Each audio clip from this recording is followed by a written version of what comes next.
British apple orchards have declined by over 60% since the 1970s, but the number of apple varieties on your supermarket shelf has never been higher.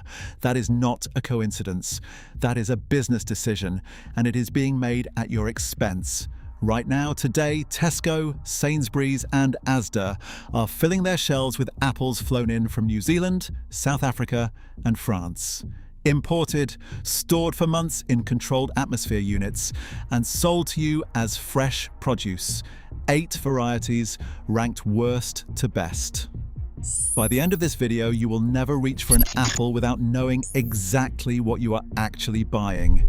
The one at number 1 will surprise you, but the one that is disappearing from British shelves right now and nobody is talking about it, that one will make you angry. Stay for both. Before we get into the ranking, you need to understand how the system works, because once you see it, you cannot unsee it. Supermarkets grade apples on 3 criteria: appearance, shelf life, yield per tree. Flavour is not on the list. It has never been on the list. That single decision, made decades ago by buyers in boardrooms, not farmers in orchards, explains every apple on this list. Varieties that taste extraordinary but bruise easily, gone. Varieties that taste of nothing but survive 6 months in cold storage, everywhere. You are not browsing a fruit selection. You are browsing the results of a logistics calculation. And the apples that lost that calculation are the ones worth eating. Number 8, Red Delicious. Nobody in the UK actually loves this apple. You buy it because it is there. It is red. It is called Delicious. That name is the most misleading thing in a British supermarket since Freshly Squeezed. Here is what you actually get. Thick, waxy skin. It looks incredible on a fruit bowl. Then you bite in. Chalky, grainy, soft in the worst possible way. The flavour is flat sweetness with a bitter metallic aftertaste that lingers like regret. Budget pricing. You are not getting value. You are getting punished for convenience. Reviews call it sweetened cardboard. One person wrote that it is what they imagined chewing a stress ball would taste like. The original Red Delicious from the 1960s was actually crisp and juicy. Decades of selective breeding purely for shelf life and visual appeal destroyed it entirely. American orchards are ripping the trees out. UK supermarkets are still stocking them. That tells you everything about what this ranking system prioritizes. But Red Delicious is not even the most misleading apple on this list. Number 7 is worse because it is everywhere. Number 7, Golden Delicious. This one has a particular sting. Golden Delicious is everywhere in UK supermarkets. Imported from France and continental Europe by the lorry load, year-round. Not golden, not delicious. The texture is soft to the point of unsettling. Zero crispness. It feels like biting into a damp sponge wearing apple skin. Leave it on your kitchen counter for 3 days and it becomes something you could strain through a tea towel. Flavour? Mild, flabby sweetness, no tartness, no depth. It tastes like someone described an apple to a food scientist who had never eaten one. But it's good for baking. Sure, but you're buying it to eat fresh, aren't you? Golden Delicious survives in UK shops because it's cheap to import, holds its shape on display, and carries a name people recognise from childhood. None of those reasons have anything to do with flavour. Your farm shop does better. Your supermarket doesn't care. Quick pause. What we've covered so far is just the floor. It gets significantly more controversial from here. Keep watching.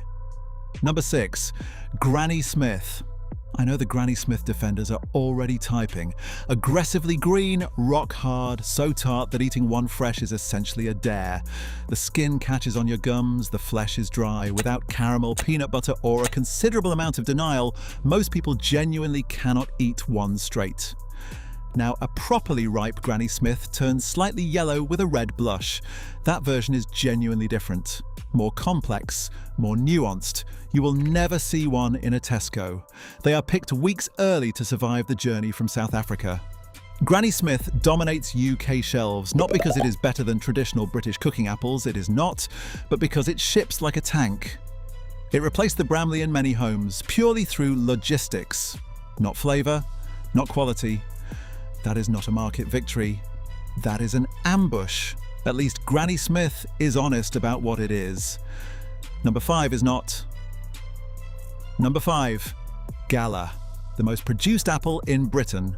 More Galas sold in the UK than any other variety. That is both understandable and deeply depressing. The texture is moderately crisp, not aggressively crisp. The flavour is mild sweetness with faint honey and vanilla notes that one critic described as pleasant. You barely notice it's there. Recent harvests are getting blander. As Gala production scales up, quality is sliding. Reviews say, fine, serviceable, good for kids. Good for kids. That's not a compliment. That's a warning. Kids don't have refined palates yet. Gala exists because supermarkets need volume, grows reliably, ships without drama, offends nobody. It is the participation trophy of the produce aisle. Not bad, never exciting, and at the price you're paying, you deserve exciting. Before we get to the top 3, here is a test you can run this week without spending a single extra penny. Buy a Gala from your supermarket. Then find a farm shop, a market stall, or a pick-your-own orchard. Buy whatever they're selling in season. Cut both in half. Look at the flesh. Supermarket apples that have been in controlled atmosphere storage, some for up to 12 months, oxidize fast. The flesh browns within minutes. That browning is cellular damage. You are eating that damage every time. A genuinely fresh apple in season from a short supply chain stays white. The texture snaps. The smell hits you before you even bite in. That gap between those two apples is the entire story of this ranking. Remember it when you get to number 1. If your weekly shop is about to change forever, hit subscribe right now. And smash that like button if this is already making you angry about the fruit aisle.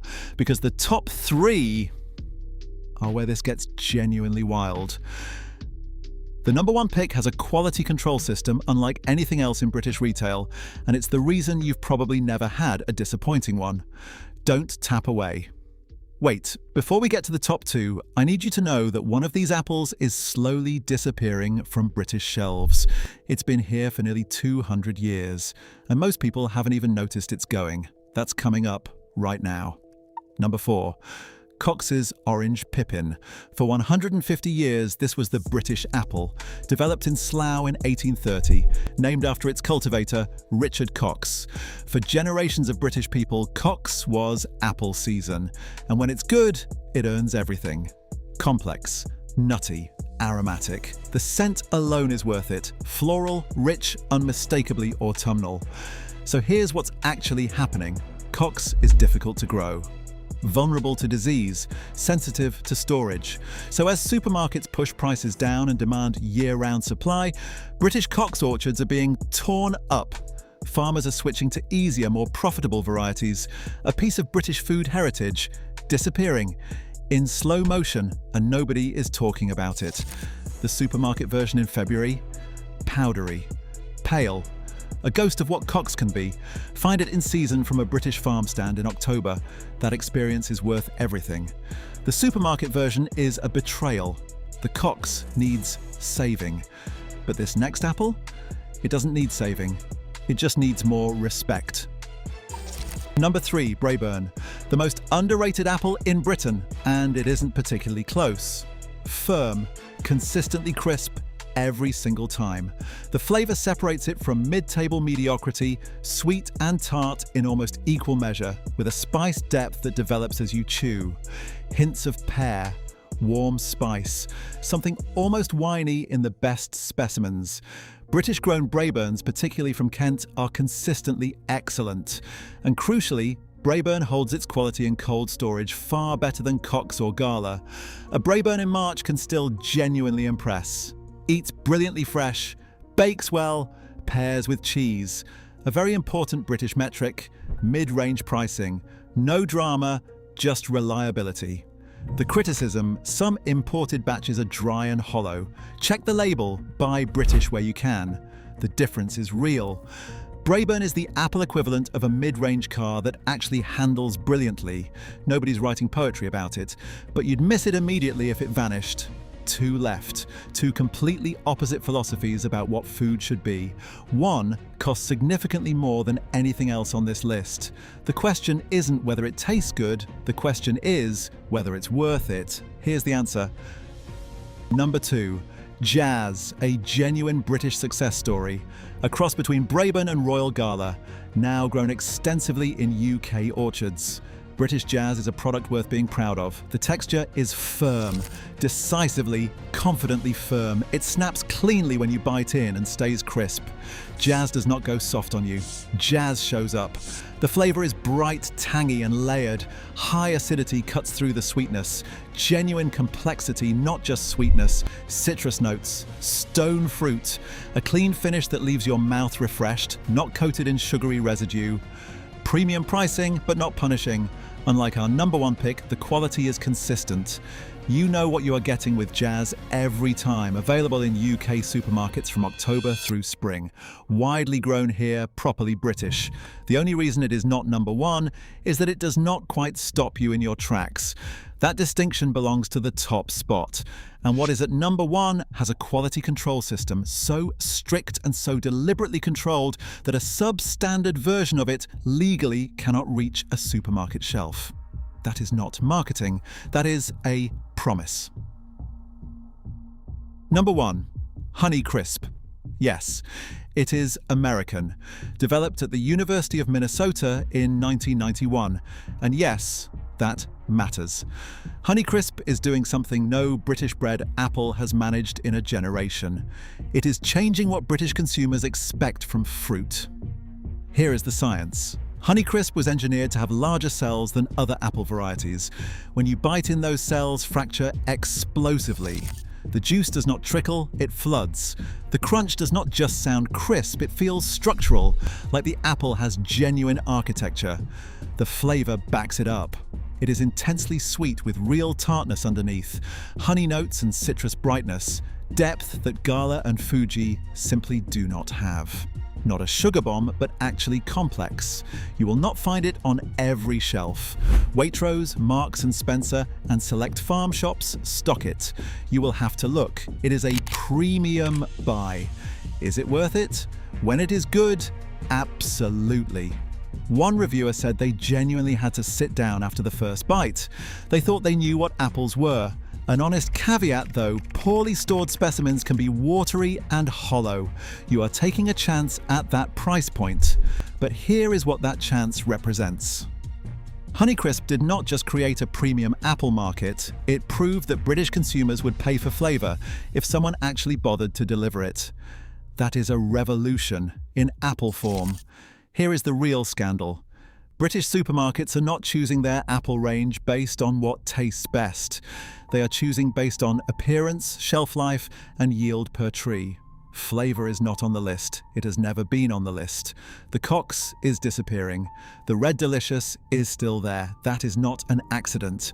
That is a choice being made for you. Stop buying the prettiest apple. Stop buying what your school lunchbox trained you to grab. They are banking on you never questioning it. Start questioning it.